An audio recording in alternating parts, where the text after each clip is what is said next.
ኦኬ እሺ፣ ሙሉ ወንጌል የጌታ እራትን በተመለከተ ምንድነው የምታስተምረው?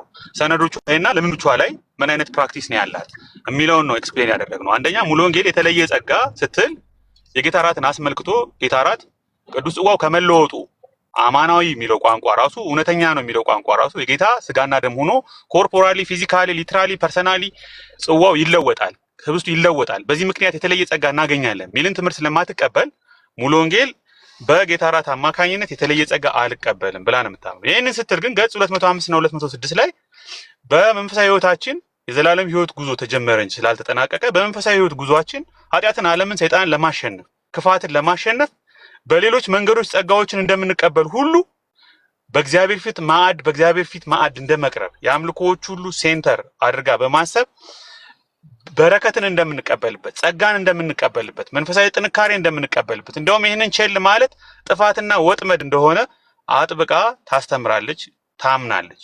ነገር ግን ህብስቱንና ጽዋውን በተመለከተ ልዩ የሆነ ምትሃታዊ የሆነ መጽሐፍ ቅዱስም የማያስተምረው ጥንታውያን አባቶችም በተለይም ደግሞ ቅድመ ኒቅያ አባቶች በግልጽ ያላስተማሩትን ተለውጦ ጽዋው ተለውጦ ህብስቱ እውነተኛ የሆነ ልክ ጌታ ይህንን ማቴዎስ 26 ላይ ሲናገር የነበረውን አይነት ስጋና ደም ሆኗል ብላ ስለማታምን በዚህ ምትሃታዊ የሆነ ስለበላው ስለጠጣሁት የማገኘው የኃጢአት ስርየትም ሆነ ጸጋ የለም። ለምን? ጸጋውን የምናገኘው የኃጢአት ይቅርታ የምናገኘው ምህረት የምናገኘው በአጠቃላይ በጌታ እራት ስርዓት ነው። የጌታ እራት ስርዓት ምንን ያካትታል? ንስሐን ያካትታል፣ ዝማሬን ያካትታል፣ ወርድ ኦፍ ኢንስቲትዩሽን ያካትታል።